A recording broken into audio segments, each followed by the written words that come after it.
फडणवीस घाबरले का रविराज साबळेला? रविराज साबळेला फडणवीस घाबरले, काय वाटते तुम्हाला? शेतकऱ्यासाठी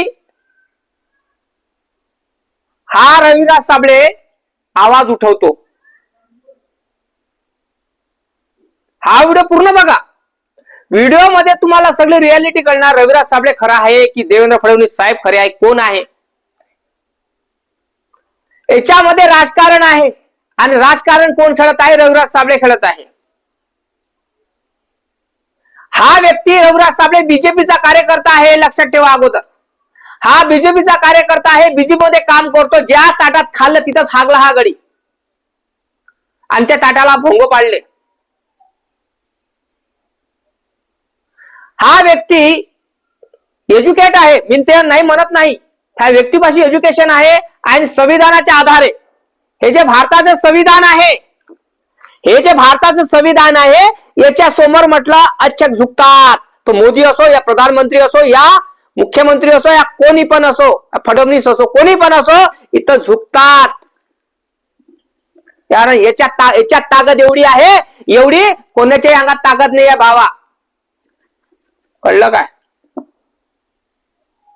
आणि जेव्हा हा रविराज जातो आरोग्य विभागाकडे, तेव्हा प्रश्न विचारतो की नोटीस का पाठवली मला, तेव्हा हा आरोग्य विभागवाला म्हणतो की हा मला कलमा विचारून राहिला संविधानाबद्दल, कायदा विचारून राहिला, तर चुपचाप राहिला आणि त्याने चुकीची माफी मागितली. मला क्षमा करा, गलती झाली माझी, आता मी अशी नोटीस पाठवणार नाही.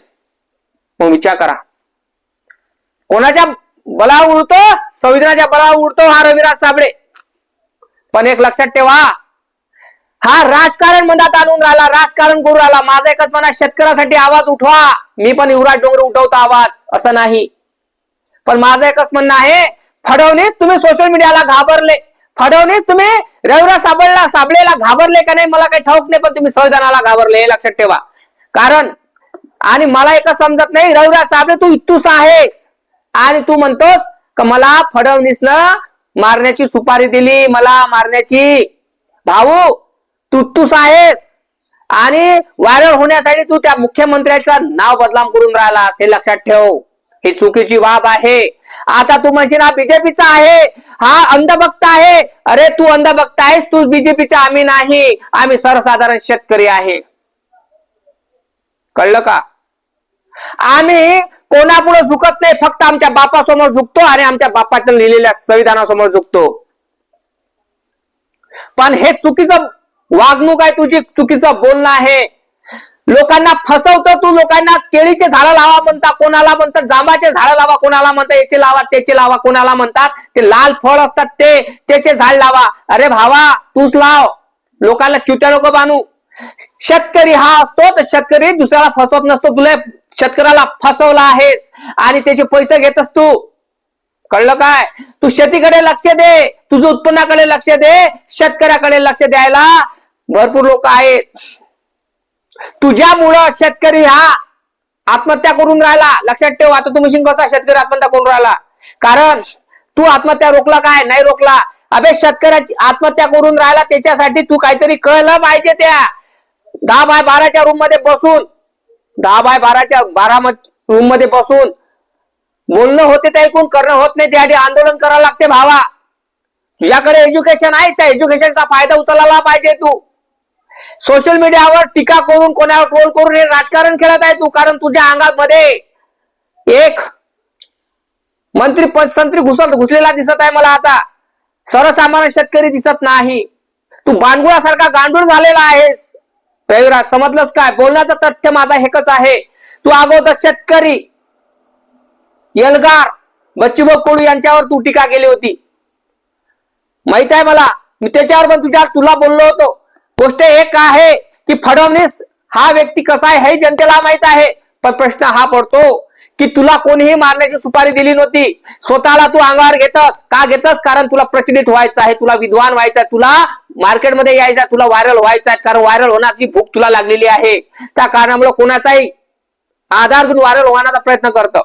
तू शेतकऱ्यासाठी आवाज उठवतो, चांगला आहे, मजूर वर्गासाठी आवाज उठवतो चांगला आहे, पण घरी बसून नाही, बाहेर नेक, रस्त्यावर नेक.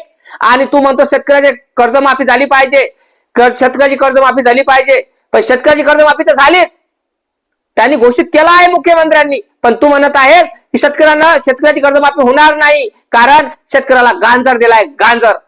मग तू गांजर म्हणत आहेस, तर मग तू राजा मुळा बनून शेतकऱ्याची कर्जमाफी कर.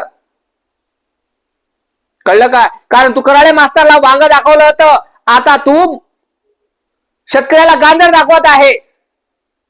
तुझं बोलण्याचं तथ्य मला हे समजत नाही. तू शेतकरी आहे की भाजीवाला विकणारा माणूस आहेस का दलाल आहेस हे मला माहित नाही. कारण हा व्यक्ती सर्वसामान्य शेतकऱ्याच्या काळजाशी खेळतो. याला कोणीही सुपारी दिली नाही. विषय कुठला आहे की हा म्हणत होता सोशल मीडियावर मला देवेंद्र फडणवीसनी सुपारी दिली. याला कोणीही सुपारी दिली नाही. व्हायरल होण्यासाठी याने ढोंग करणं चालू केले. कारण याला नोटीस आली होती. कशाची आली होती की बा तू एचपीव्ही वॅक्सिन त्याबद्दलची व्हिडिओ आला होता, त्याने व्हिडिओ बनवला होता, क्रिएट केला होता, पण एचपीव्ही वॅक्सिन बद्दल हा खरा बोलला. त्या कारणामुळे तुम्हाला सांगतो की एचपीव्ही वॅक्सिन कोणी घेऊ नका.